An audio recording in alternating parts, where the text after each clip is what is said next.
अस्सलाम वालेकुम वरहमतुल्लाहि वबरकात। ईमान का बयान हदीस 2 से 6। हज़रत तलहा रज़ी अल्लाह अन्हु रिवायत करते हैं कि नज़द वालों में से एक शख्स रसूल अकरम सल्लल्लाहु अलैहि वसल्लम की खिदमत में हाजिर हुआ, जिसके बाल परेशान और बिखरे हुए थे। आवाज़ की सिर्फ गुनगुनाहट सुनी जाती थी। समझ में कुछ नहीं आता था कि क्या कह रहा है। जब वह रसूल अकरम सल्लल्लाहु अलैहि वसल्लम के नज़दीक आया तो मालूम हुआ कि वह इस्लाम के बारे में सवाल कर रहा है। रसूल करीम ने फरमाया, दिन रात में 5 नमाजें अदा करना। उसने पूछा, इनके अलावा मेरे ऊपर और कोई नमाज भी फ़र्ज़ है? आपने फरमाया, नहीं, अलबत्ता अगर तुम नफली नमाजें पढ़ना चाहो तो पढ़ सकते हो, और रमज़ान के महीने के रोज़े रखना। उसने पूछा, मुझ पर रमज़ान के अलावा और कोई रोज़ा भी फ़र्ज़ है? आप सल्लल्लाहु अलैहि वसल्लम ने फरमाया, नहीं, अलबत्ता अगर तुम नफली रोज़े रखना चाहो तो रख सकते हो। फिर आपने उससे ज़कात का ज़िक्र फरमाया। उसने पूछा, मुझ पर उसके अलावा और कोई सदका भी फ़र्ज़ है? आप सल्लल्लाहु अलैहि वसल्लम ने फरमाया, नहीं, अलबत्ता तुम नफली सदका करना चाहो तो कर सकते हो। फिर वह शख्स जाने लगा तो जाते हुए कह रहा था कि अल्लाह की कसम, मैं न इन इबादतों में इजाफ़ा करूँगा और ना ही इन इबादतों में कमी करूँगा।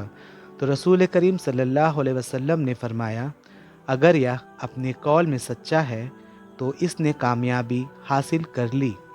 वजाहत, इबादतों में कमी बेसी किए बगैर सुन्नत के मुताबिक अता करना जन्नत में दाखिले का ज़रिया है।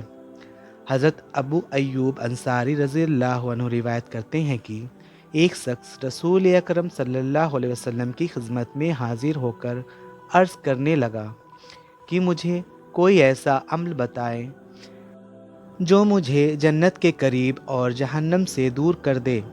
आपने फरमाया, तुम सिर्फ अल्लाह ताला की इबादत करो और किसी को उसका शरीक न बनाओ, नमाज कायम करो और ज़कात अदा करो, और रिश्तेदारों के साथ सिला रहमी करो। जब वह वापसी के लिए चला तो आपने फरमाया, अगर यह शख्स इन बातों पर अमल करने वाला हुआ जिनका इसे हुक्म दिया गया है तो ज़रूर जन्नत में जाएगा।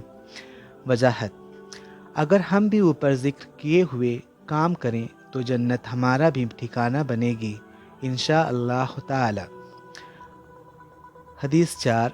हज़रत जाबिर रज़ी अल्लाह अन्हु से रिवायत है कि नोमान बिन कौकल रज़ी अल्लाह अन्हु रसूल अकरम सल्लल्लाहु अलैहि वसल्लम की खिदमत में हाजिर हुए और अर्ज़ किया, ए अल्लाह के रसूल सल्लल्लाहु अलैहि वसल्लम, अगर मैं फ़र्ज़ नमाज पाबंदी से अदा करता रहूं और हराम को हराम समझूं यानी उससे बचूं, और हलाल को हलाल समझूं यानी उसे इख्तियार करूं, तो क्या मैं जन्नत में जा सकूंगा?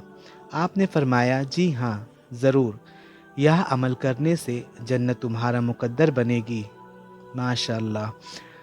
हज़रत सईद बिन मुसैयब, जो मशहूर ताबईन में से हैं, अपने वालिद हज़रत मुसैयब रज़ियल्लाहु अन्हु, जो कि सहाबी हैं, से रिवायत करते हैं कि जब अबू तालिब बिन अब्दुल मुत्तलिब रसूल अकरम सल्लल्लाहु अलैहि वसल्लम के सगे चाचा इंतकाल करने लगे तो रसूल अकरम सल्लल्लाहु अलैहि वसल्लम तशरीफ़ लाए। वहाँ अबू जहल, उमर बिन हिसाब और अब्दुल्ला बिन उमैया भी मौजूद थे। रसूल अकरम सल्लल्लाहु अलैहि वसल्लम ने फरमाया, ए मेरे चचा, आप एक बार ला इलाहा इल्लल्लाह कह दें तो मैं आपके हक़ में इस्लाम की गवाही दूंगा, यानी अल्लाह ताला से क़यामत के दिन अर्ज़ करूंगा कि मेरे चचा को बख्श दें, इसलिए कि इन्होंने आखिरी वक्त में कलमाए तौहीद इकरार कर लिया था।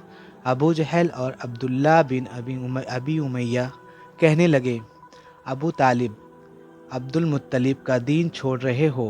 रसूल अकरम सल्लल्लाहु अलैहि वसल्लम बराबर उन्हें कलमा पढ़ने की तलकीन फरमाते रहे, यानी कलमाए तौहीद पढ़ने के लिए कहते रहे, और उधर अबू जहल और अब्दुल्ला बिन अबी उमैया अपनी बात कहते रहे।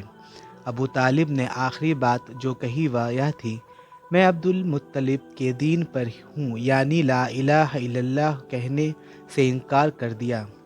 रसूल अकरम सल्लल्लाहु अलैहि वसल्लम ने फरमाया, اللہ کی قسم میں اس وقت تک آپ کے لیے مغفرت کی دعا کرتا رہوں گا جب تک اللہ تعالیٰ مجھے منع نہ کر دے۔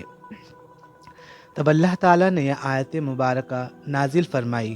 ترجمہ: نبی اور دوسرے مسلمانوں کو جائز نہیں کہ وہ مشرکوں کے لیے مغفرت کی دعا مانگے، اگرچہ وہ رشتہ دار ہی کیوں نہ ہو، اس بات کے ظاہر ہونے کے بعد کہ یہ لوگ جہنمی ہیں۔ سورہ توبہ 9 آیت 113۔ اور اللہ تعالیٰ نے ابو طالب کے بارے میں یہ آیت بھی نازل فرمائی۔ ترجمہ: اے محمد، آپ جسے چاہیں ہدایت نہیں دے سکتے، بلکہ اللہ تعالیٰ ہی جسے چاہتا ہے ہدایت دیتا ہے، بے شک ہدایت والوں سے وہی خوب آگاہ ہے۔ سورہ القصص 28 آیت 56۔